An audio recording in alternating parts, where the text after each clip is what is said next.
About the Ravens and their losses and the woes and the bye week.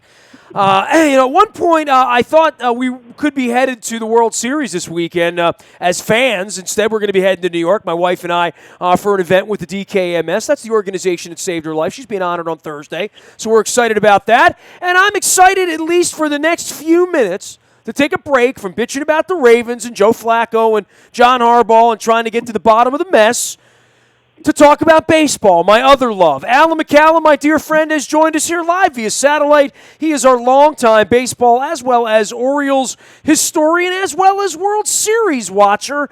And Alan McCallum, I'm going to pinch myself right here on Facebook Live and on YouTube to say that we are previewing the Chicago Cubs, the heavily favored to win the World Series, Chicago Cubs. And if they happen to lose, it will be the Cleveland Indians who will do this. Allen, dogs, cats, Donald Trump for president. There's all sorts of strange stuff going on here, right?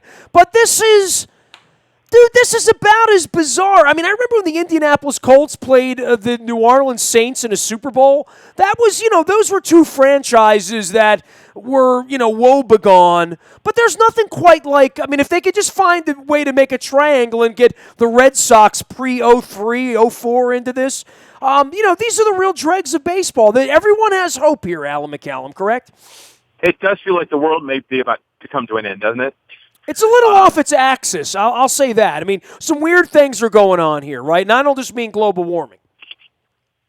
So there's the one thing we can say for certain is that one of the great, long-suffering fan bases is going to be celebrating at the end of this when it's all said and done.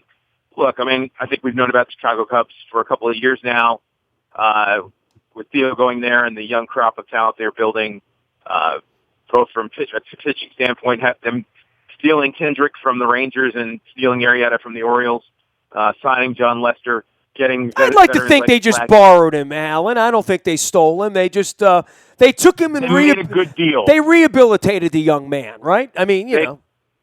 They had a diamond in the rough that the Orioles missed, and they polished it the way he should have. And again, I don't feel bad saying that because I never thought that deal should have been made, but. They've made shrewd deals, getting Addison Russell from the Oakland A's, getting Anthony Rizzo from the Padres. You just look at all the talent around there. I think they made a horrible contract in signing Jason Hayward, but he certainly has contributed to them defensively this year, bringing us over. And then just the rest of the talent, Baez and Chris Bryant. Well, the fact that Dexter Fowler, that day out in the desert when Luke and I were at the Indianapolis Combine and literally talking to John Harbaugh and checking our Twitter and finding out that Dexter Fowler was indeed not headed to Sarasota, but was staying out in the desert with the Cubs, a very unlikely decision, I think.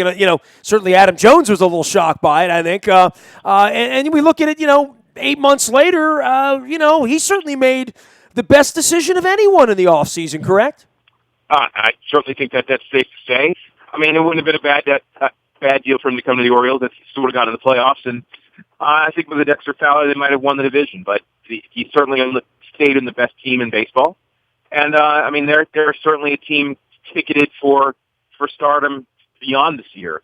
And the Cleveland Indians, I think, snuck up on a few more people. I think everyone knew that starting pitching was some of the best in the league, but. They're a pretty special team with some guys. Kipnis has had a nice ticket attached to him, but he's been up and down a little bit. They've had probably their best young cat hitter. Brantley was barely on the field all year, certainly not in the playoffs right now. But they've gotten a nice performance from Napoli, who's been sort of the power bat in the middle of all that. And they certainly have one of the blossoming young shortstops in the game that's really led them. And both of these teams made sure deals from the Yankees, quite frankly, getting Chapman going to the Cubs and Miller going to the Indians to really help solidify those teams. So, you've got two major storylines going on here in the World Series. The first one being that these two teams, one hadn't gotten in the World Series since 1948. I think the Cubs' last trip was 1945, and they haven't won it since 1908. One of them is going to win the World Series. And then the other thing is certainly the attachment to the Red Sox. You've got Terry Francona and Theo Epstein going to the Indians and the Cubs respectively, and both of those two men were the casualties of the Robert Andino base hit at the end of the season in 2011, and how they were blamed, I think people would mostly say largely unfairly, for a team that collapsed.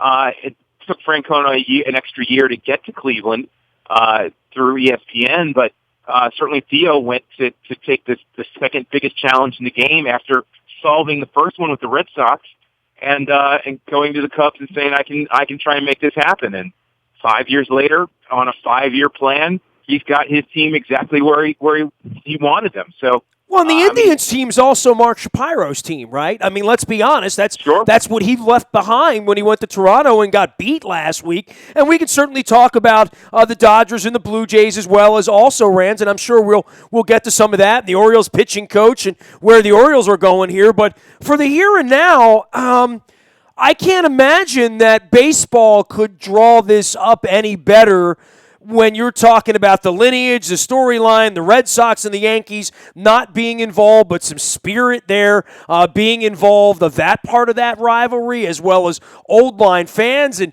I mean, it really would have been something had the Cavaliers not come back and won 3 games, right? Like, if Cleveland had never had the parade, it feels maybe a little staler to them because they've just won something recently, and they are the city that struggled. Chicago's had plenty of parades with Michael Jordan. They've had parades recently with the Blackhawks and with the White Sox, and it's really a Cubby thing, and it's a North Side thing. There are many people in Chicago that hate the Cubs as love the Cubs, too. I spend enough time out there to know a lot of White Sox fans with a lot of angst right now, but they got their parade with Ozzie Guillen and that group, and Canerca and those guys, now a decade old. Kind of crazy to think about that.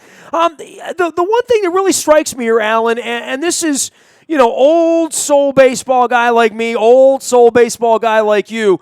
Look, we can talk about the teams, the uniforms, the managers, all of that stuff. This really is about pitching, right? I mean, these were the best groups of pitchers. The Giants had a little something going for a while. The Dodgers, when they're getting it right at the top, had some great, the Nationals, Strasburg, but these are the best pitchers, and we shouldn't be shocked that at the end of October, the team with the best pitchers are still playing, right? Yeah, you're absolutely right. Look, it's certainly at its core pitching. I think with the Indians, it's also good base running, good middle infield defense, and a team that knows how to create runs besides hitting home runs. And for the Cubs, it's pitching and some young guys that don't want to be denied right now. With a ton of talent. But, yeah, certainly at its core, it's pitching. And, bear in mind the Cleveland Indians are missing almost basically 3/5 of the rotation they built to get them there. But I think the other piece of this, and particularly on the Indians side, I've talked for years how the tide is changing from starting pitching being the key to bullpens being at least equally as important. And you saw a masterful handling of a bullpen with Francona through the Blue Jays series, the way he handles bullpen, certainly Andrew Miller. Yeah, well, what helps to have Andrew Miller, right? Kershaw makes everyone look good, right? I mean, so does Bumgarner. I mean, when you have that guy, you're right. I mean, you rent him like a mule because you're not playing next week if you don't win tonight, right? It's as simple as that. And the postseason, we've talked about a lot about this. The postseason is very different from the regular season. How you use your pitching staff. If anybody wants to argue about Buck, that was it. That in the postseason you can't match up the same way. You've got to lose or win with your best, and the back of your rotation and your bullpen has to be sacrificed to win today. I will say this because I've spoken a lot, Arietta, and several other things that I've said. I said this one way, and it turned out that way. When Andrew Miller left Baltimore, I said that I didn't think it was as big a deal as people made it out to be because he had only really done that, had only been that Andrew Miller, that version of Andrew Miller through 1 year, and that he probably wasn't worth the money. And while I would probably still feel that, not knowing what I know now, he is a weapon. Plain and simple. And that was not a 1 year flash in the pan. He is one of the true difference makers in baseball. If he keeps this going for 3 or 4 more years, you're going to start talking Hall of Fame about a guy like that in a role like that. In the post-steroid era, that a guy that can be that kind of dominant really gets remembered. But he's only going to get remembered if this ends with a ring, right? Yeah, I think that's probably fair, and particularly if the ring comes from Cleveland. But yeah, I mean, you're talking about a guy who, in some ways, has a chance to redefine those late middle innings. I mean, the closer has been making his way into the pantheon of the sport for, I don't know, probably 25 years now. From now, certainly, starting with Dennis Eckersley in the late '80s and how Tony La Russa used him, but it threw on to Zach Britton and the kind of dominance he's had. But teams have struggled with those seventh and eighth innings for years now, and just look at teams like the Washington Nationals and the San Francisco Giants in this year, where they spent tons of money on the starting rotation, but in many situations could not find anybody to get that last big out. Well, I mean, that was the Tigers' affliction, right? It's why the Tigers never had a parade, quite frankly, right? Tigers are exactly right. Tigers, Giants this year, and the Nationals are the three greatest examples of that. To spend a ton of money on starting pitching in the 21st century and have a patchwork bullpen is not good enough. You have to have one, two, probably three difference makers of some note in the bullpen to really get you through, because those late innings make a huge difference. Somebody has to get guys out in the 6th, 7th, and 8th inning, especially when you get matchups, right? And you get the middle of the order is going to come at some point. And even if, even the worst teams at this time of the year, the middle of their order is not what you're seeing from the Milwaukee Brewers on a Tuesday night, or the Philadelphia Phillies on a Saturday afternoon, or the San Diego Padres on a Monday night. I mean, you're not seeing that sort of middle of the lineup from any of these teams. Pick any of them. Texas, Toronto, the Orioles, they all can do one thing in the 3, 4, and 5. They can all rake, man. The teams that you just mentioned, they live and die by the home run. The Orioles, solo home runs. The Blue Jays, a little more 2 or 3 run homers because they have guys that walk. But yeah, I mean, that's what they're looking to do. And the Cubs are sort of the aberration from what I'm about to talk about. But I mean, again, the teams that have really gone deep the last few years and won it all have been teams that know how to create runs and scratch and claw and have a combination of starting pitching and bullpen relief to shut teams down sort of 1-9. So I mean that's what we see winning the World Series more often than not these days. And the Indians really match that description, and the Cubs are simply the closest thing to a super team that exists in the sport right now. And that's been built on the genius of Theo Epstein. There's no question about it. You talk about Hall of Fame. If Theo Epstein goes down in history as the man that brought championships to Boston and Chicago with the Cubs, he will have etched his name in stone in Cooperstown. Maybe he can come back here and win a championship, because by then it'll be 50 years for the Orioles, right? And he did start his career. I mean, I used to eat with him back when I was a real media member, Alan. I used to eat, right in the hot dogs there, right behind home plate in the little commissary. He would sit in there. He was, a kid working with the Orioles when Camden Yards was built. Yeah. I mean, I certainly don't. I barely remember that. I saw his name on a few things, but didn't really know who he was. But I know that that's true. But yeah, I mean, there's no question that he will go down as one of the great front office men in the history of the sport if he can pull this off, if he isn't already. And he did get to watch the game with Eddie Vedder the other night, right? So right. I heard someone mention Terry Francona writing his name in Cooperstown, and at first I thought, I don't know, that sounds a little high and mighty to me. And then I thought about That's because we saw him play. he will have won 2 championships in Boston, and then if he wins this, he will have won in Cleveland, 2 places that have been trying to win for at least a half century. And then you do start to write your name into the history book. So that might not be on the realm of a possibility for him either. Well, look, man, Joe Torre lost in 3 different places before he found the place where, he won, right? I mean, he was run out of 3 places, right? I mean, so, for Francona, to get it fired, maybe Francona, and certainly, the word that leaked out of the Red Sox locker room at the end was not a very flattering portrayal of his leadership, right? But, certainly resurrected things, and in the same way, Buck's had 4 jobs now, right? I mean, it happens, but to win in 2 different places, come on, man, that's especially those 2 places. Those two places. Look, whatever the story is. I don't know what else you need to do to punch a card to Cooperstown at this point, but right? Whatever the story was about the end of his time with the Red Sox, and I mean that'll be debated long and hard for as long as people talk about the Red Sox. The rest of the story is he was the manager of two teams that won the first two teams that win championships there in almost 100 years, and that's significant. And still managed to keep his sense of humor amongst all those chowders and the Boston weighs a lot of guys down, right? I mean, I think maybe at the end it chewed him up and spat him out, but he certainly got the best of that, and I think we don't associate those Red Sox championships with him in the way we would Weaver with the Orioles or Torrey. You know what I mean? We look at that and associate that with Schilling and with Big Papi and with Cowboy Up and with Pedroia and those players. You don't Kevin Millar and you don't and Pedro and you associate that with that from that period of time. You don't tie it to Francona, but it's no accident that he won there. And I think a decade later and then some at this point, it's no accident that the Cleveland Indians are playing for a World Series this week.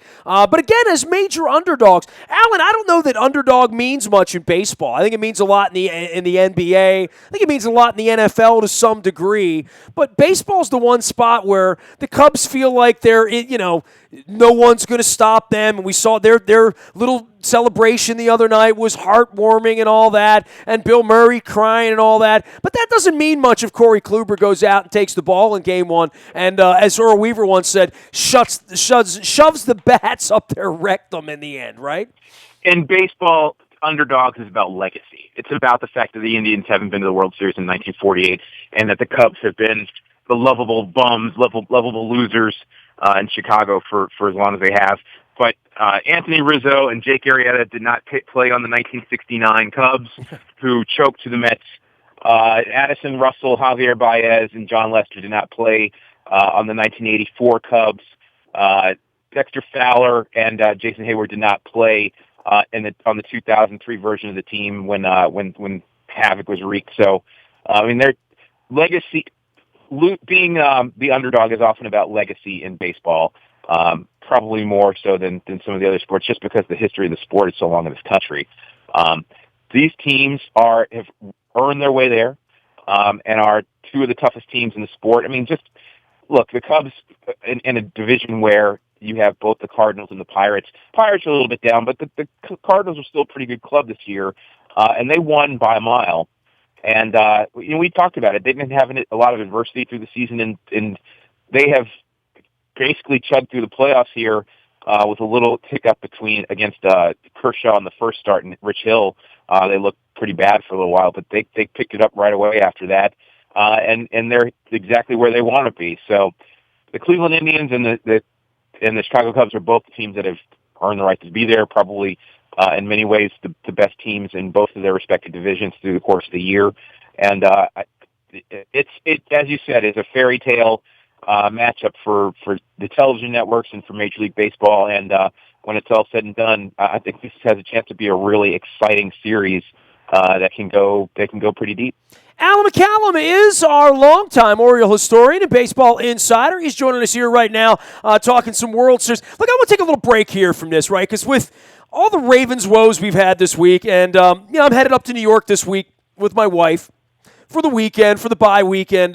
There's a big event on Thursday night called the Blood Ball for the DKMS. They're the folks we swab for. We've swabbed over 4,000 people now for the DKMS. My wife survived twice, so she's getting a nice dress. We're going to look freaky deaky because it's a little Halloweenish and it's a blood ball, but we're doing that. So last week, I'm out in Las Vegas for the first time since my wife got sick. I'm out there without my wife. I'm there with Peter. We went out to see the Rolling Stones. And on Tuesday night, at approximately 9 o'clock Pacific time, about midnight Eastern, we were walking through the MGM, and Pete looks down on his phone and holds it up. And it looked like someone died, right? So it looked like, he just had this dour look, and he held the phone up, and it was Mick Jagger's Twitter. And Mick canceled the show. So we flew out to Vegas, right, to see the Rolling Stones, and now the Rolling Stones aren't playing, right? Okay. So this is an affliction that 20,000 other people had. I know you work sort of, not even loosely, directly in the music business, where if a performer gets laryngitis, they can't perform. And, full disclosure, you do Strathmore and you get bands down there. I don't even know the ins and the outs of insurance and how much money is lost. And if you guys move a show at the Strathmore, it sucks for you, for your staff, all that stuff. Those are not fun nights. Those are not good nights, right? Exactly, for anybody. But for the Stones, people have come from all over the world, right? And now it turns out they're like giving refunds, so they're never going to perform. This performance is never going to happen. They're refunding them. So we're walking around Las Vegas at 9 o'clock at night.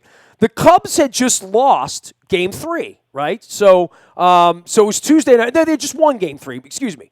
No, they had just lost Game 3 on Tuesday night. So we're walking around Vegas, and I said to Pete, dude, we should get like a sports car and drive through the desert to Los Angeles to go to Game 4. Now, we wound up not doing that because Pete talked me out of it, but I'm figuring, like, if you're there with me in Vegas and the Stones cancel, do you not get in some sort of car that probably costs $200 for the day to rent that, might be a Lamborghini, it might be a Ferrari, it might be something nice, right? 80 degrees, we roll the windows down, we just head west like all good young men did, right? You reach the water, put your feet in the Pacific, take a picture at the Hollywood sign, and then go see Game 4 at Chavez Ravine, right? What's happened to the youth of America to turn down baseball and a National League Championship Series Game 4? And you know what the excuse was? The pitching matchup wasn't good enough for him. So if it would have been like Lester and Kershaw, right, he would have wanted to go. So what was that, Rich Hill and... It was the kid. It was the kid from the Dodgers. Furious and yes. Yeah, I hear what you're saying. John Lackey, I guess his area isn't John It was Lackey, correct. It was Lackey. And the game stunk. It was 10-2. I sat and ate Joe's Stone Crabs and got ready for you'll appreciate this. You'll really appreciate this. The minute that the Stones canceled, the first thing I did was saw that Elton John was playing at Caesars.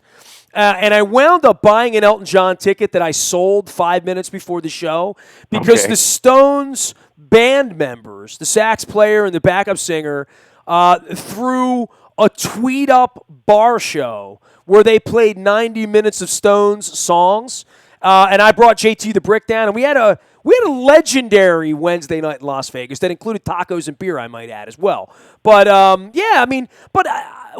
if the Stones cancel, don't you get in the car and go to Game 4? If the tickets are $75 to get into Game 4, don't you go, despite the pitching matchup, knowing the weather's going to be perfect and it's a National League Championship Series, at Chavez Ravine?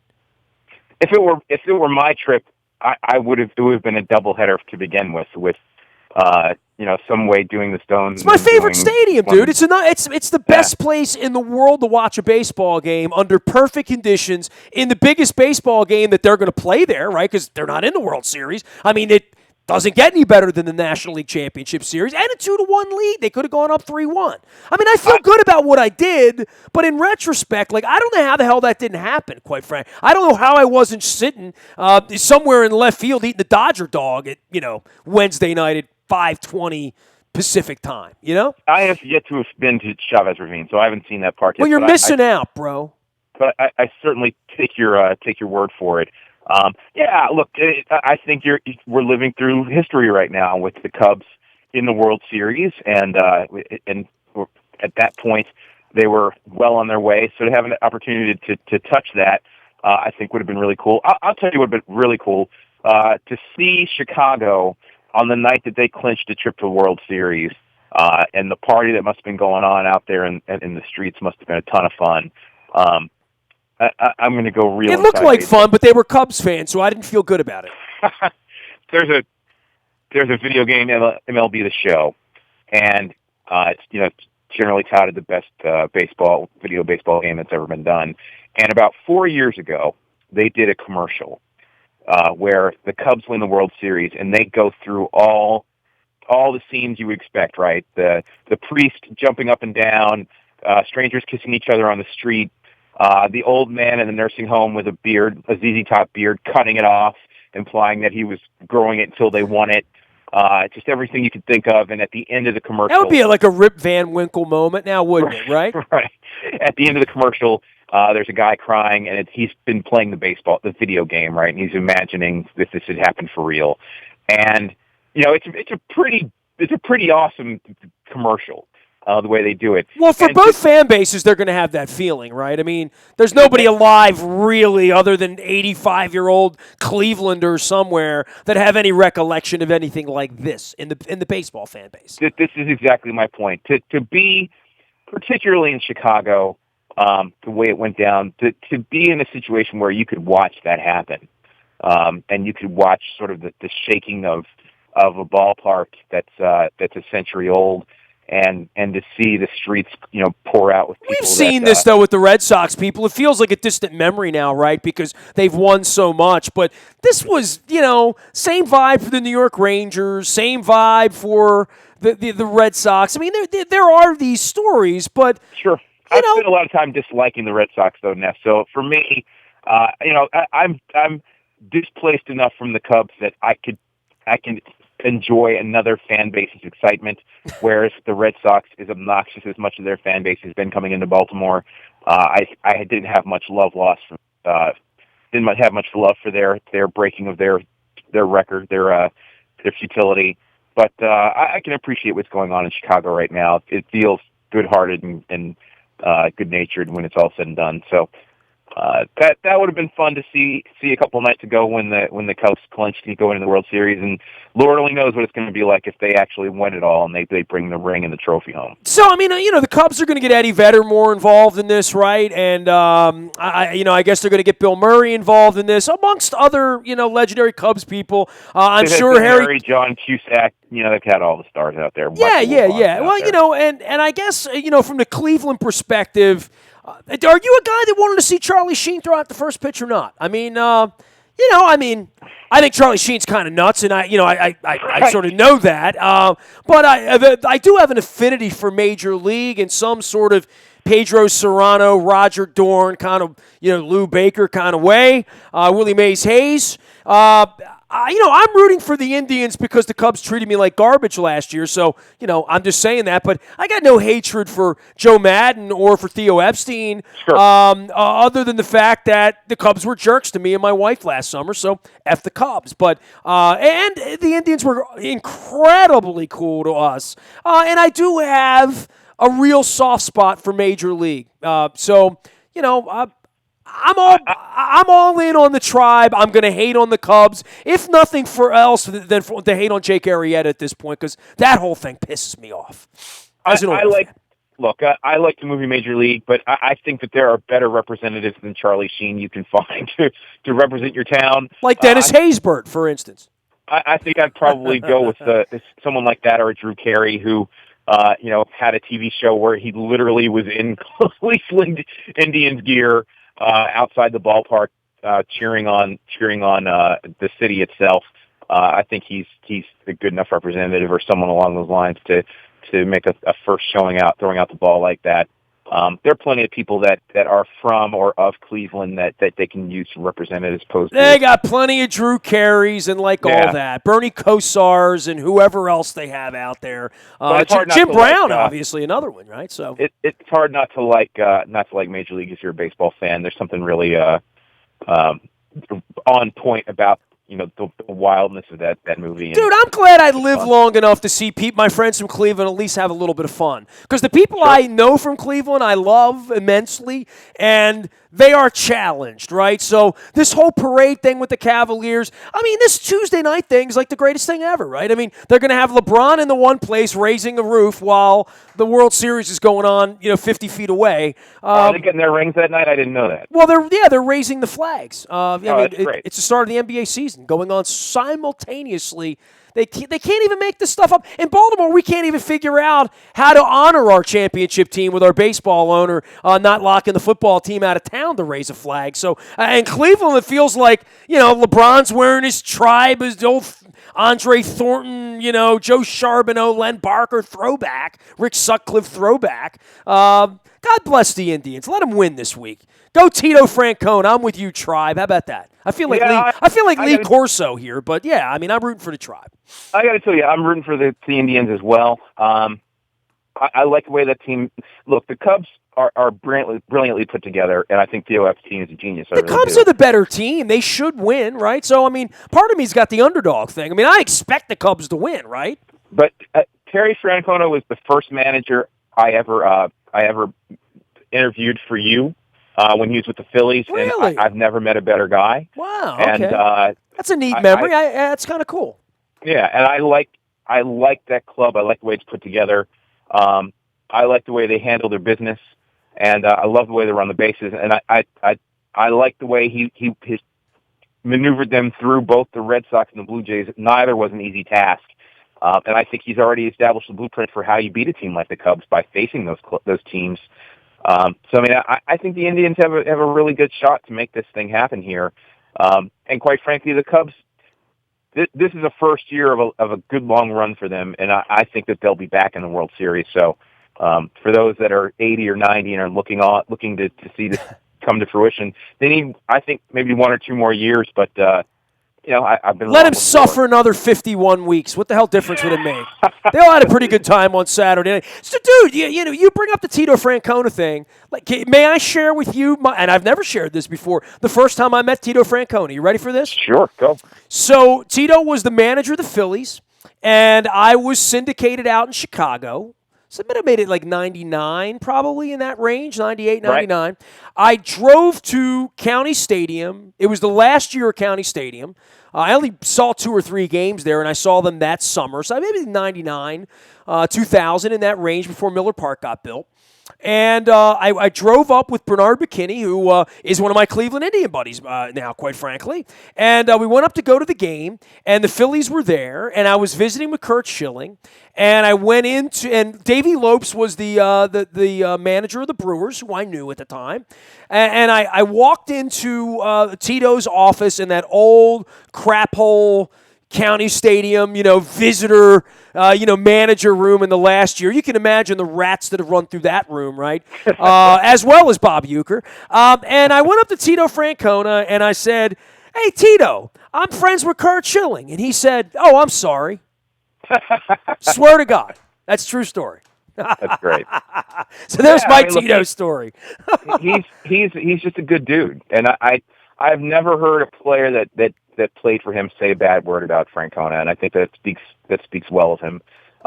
And he's had some trials and tribulations, and he's weathered them all. Resilient. All of them are resilient. I mean, look at Joe Madden. I mean, as much as he's bounced around and tried to win with less than anyone else, he now has more than anyone else. And I think that, as he said, there should be high expectations around here, I love me some Joe Madden. I wish the Cubs didn't treat me like garbage last year. It would be cool to root for them. But they didn't. They did. And F them. That's how I feel. Go Tribe. How about that? They're good stories all abound, and whoever wins, it's going to be a culmination of a long, hard struggle that particularly the fan bases, but the players will be able to celebrate. As many nights as I sat here when Stifler shaved his beard and tried to watch him get to the 4th inning and throw strike 1 and somehow get out of the 4th inning with 85 pitches, God bless Jake Arrieta for his improvement. But it's going to be a great week, man. It's going to be great baseball. I think it's compelling. I think it's relatively evenly matched, even though the Cubs are going to be a big favorite here. And it's going to be good pitching. And I think, we're not going to have 4.5-hour baseball games. I think we're going to have well-pitched, well-played, pitching, catching. Guys are going to catch the ball. They're going to, they're going to make routine plays. I think there's going to be strategy. I think the pitching, who's going to pitch and when and how. It's a great week of baseball. I think it should be celebrated. And let's not forget Baez and Lindor, who are these 2 great young talents who have baseball minds seemingly all about them. And they're going to be compared and contrasted. And quite frankly, whoever comes up big in the series may be the tipping point for which team wins. So, there's certainly great stories all over this place. As you said, Major League Baseball couldn't have drawn this up any better. It's going to be a good time. He is Alan McCallum. He'll be watching the World Series. I'll be watching the World Series. We'll be tweeting about the World Series. You can find me, Nasty, at WNST.net, anywhere the internet is served. Facebook, Twitter, Snapchat, LinkedIn, Instagram, and streaming live on Facebook Live, as well as in our YouTube, WNSTV channel. The Buy a Toyota Audio Vault is there for you 24 hours a day from anywhere in the world. You can download podcasts, listen when you want, where you want, how you want. It's all brought to you by Buy a Toyota. Our morning newspaper ships at 7 a.m. to your email inbox. It's all brought to you by Planet Fitness and PlanetFitness.com. Still $10 a month to get in the best shape of your life there. And we serve the news up to you. And the breaking news happens first on the WNST Tech Service. That is brought to you by Coons Ford of Security Boulevard. Good work there. Waiting on an Oriole pitching coach. We'll see how the Ravens do as we get through this miserable bye week. It was a pleasure to talk baseball for a little bit. We'll get back to screaming about the Ravens and the Steelers and the bye week and all that and more. We are WNST.net, AM 1570 and WNST Towson, Baltimore, and we never stop talking Baltimore sports.